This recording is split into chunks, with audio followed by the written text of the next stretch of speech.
Okay, so please state your full name, age, date of birth, and the city you were born in. Well, to begin, my name is Robert Joseph Reese. I was born in 1922. I'm 90 years old, and born in Chicago, Illinois, at the Michael Reese Hospital. And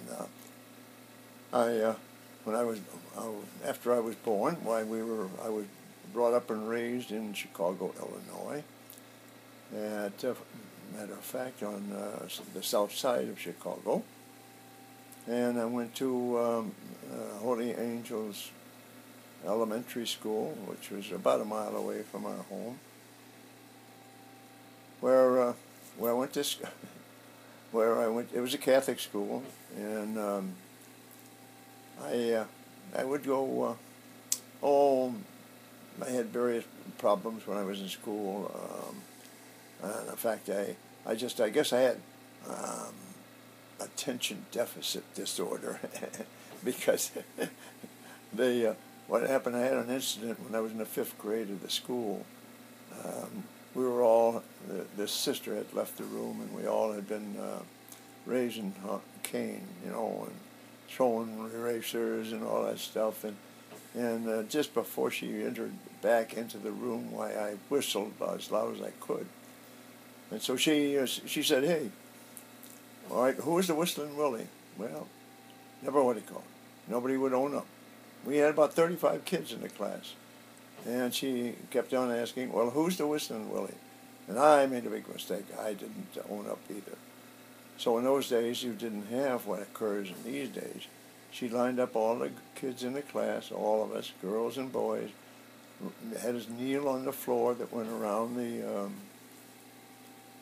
classroom, and asked each one as we were going down the line, "Who's the Whistling Willie?" and whopped them on the shoulder with their drumstick.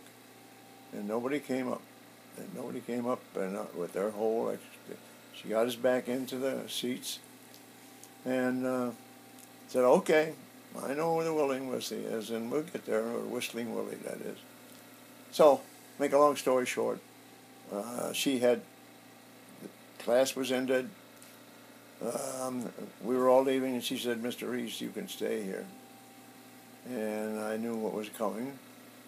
And she said, "I know you did it, but until you own up to it, why, we won't do anything about it." Well, as a result of this, I think I was flunked out of the 5th grade in school. And it was a little late, so I didn't graduate until 1937 from elementary school. Then I went beyond. I went into eventually into high school. Went to Hyde Park High School. I went also to Mount Carmel High School, and this was all in Chicago, Catholic school, until they threw me out of that school.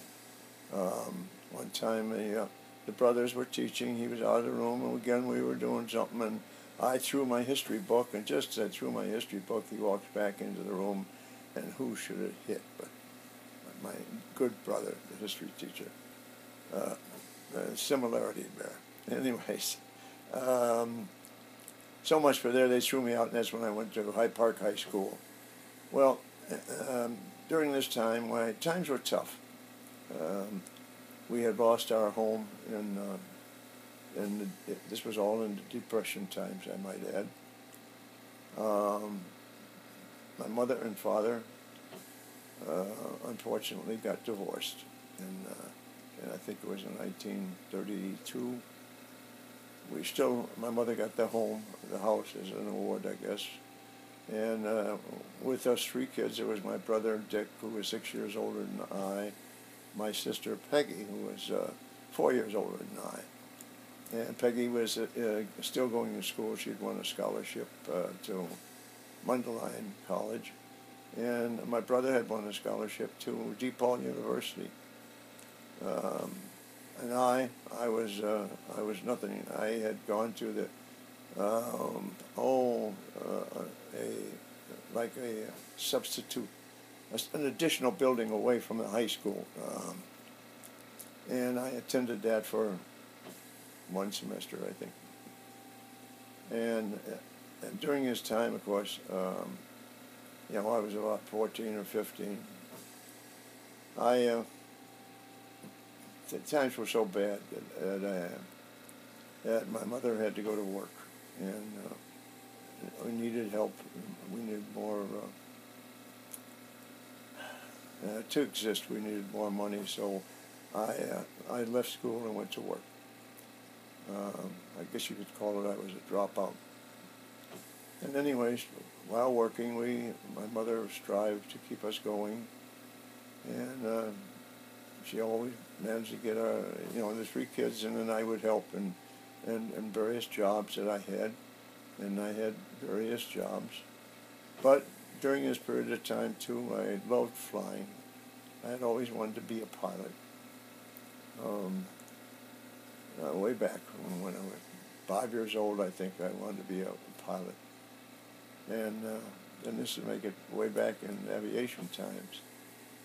Anyway, so we, in progressing, well, I was able to accumulate. I'd go out to take flying lessons, and I took flying lessons in a J2, not a J3 Cub, but a J2 Cub, which was a 40 horsepower job. And it cost me $3 a half hour for flying. And I managed to accumulate 18 hours in that thing. And then what happened was that I also played football during this time with my friends that were from grammar school and high school. And we had a football team in Chicago called the Chicago Panthers. And this was run by a former coach from the state of Washington football team. And he was in a bad automobile accident, got crippled, so he came to Chicago. And so he picked up teaching us. And we were considered a semi-pro team in that days. And we were pretty good, too. Just one day we were playing football next to Comiskey Park in Chicago. And this was in 1941. And during a football game, everybody was saying, "Oh, we can't believe this one either." What they had come up with the announcement that the Japanese had bombed Pearl Harbor, and the world was going into a chaos, and it was a laugh because Orson Welles had just put on a play on radio, and the end of worlds or the war's end or something of that War nature. of the Worlds. The War of Worlds, is what he put, and that was an imaginary thing. So we all just thought that was another thing, another one of Orson Welles' plays that they were doing. But it was shortly thereafter that we became aware that this was actually the bombing of Pearl Harbor. And to make a long story short, again, the following Monday, this was in January now, and we all decided, there was 4 or 5 of us decided to go down to the recruiting station. At that time in Chicago, the recruiting station was on the mezzanine floor of the city hall, on the post office. And all the recruiting stations were right next to each other as you went along.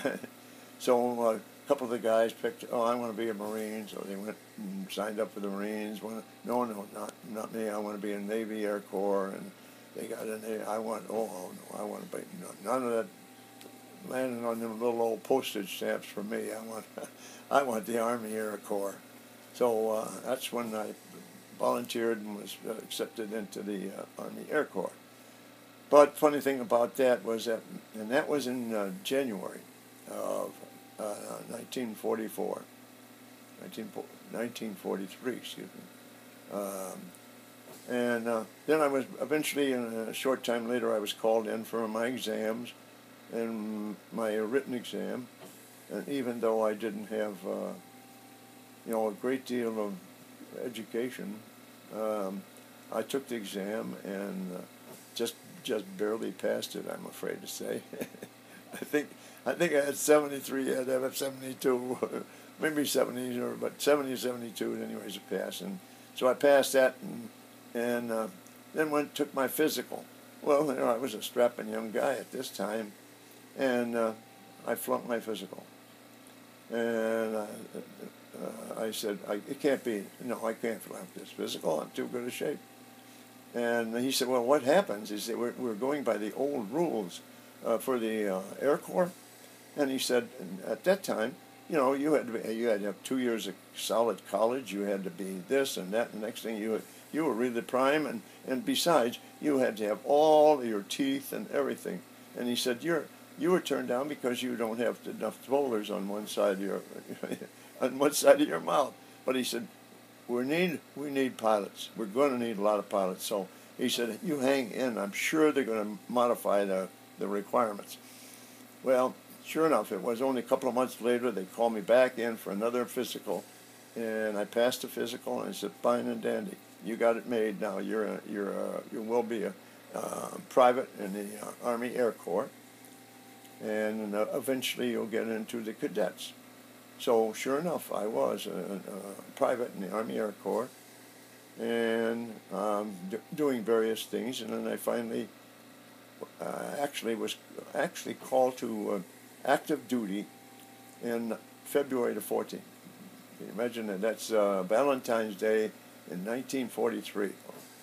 Because I was in there from August of 1944 or 1942. I was in the service until I was actually called in as a cadet in 1943 on February 14th.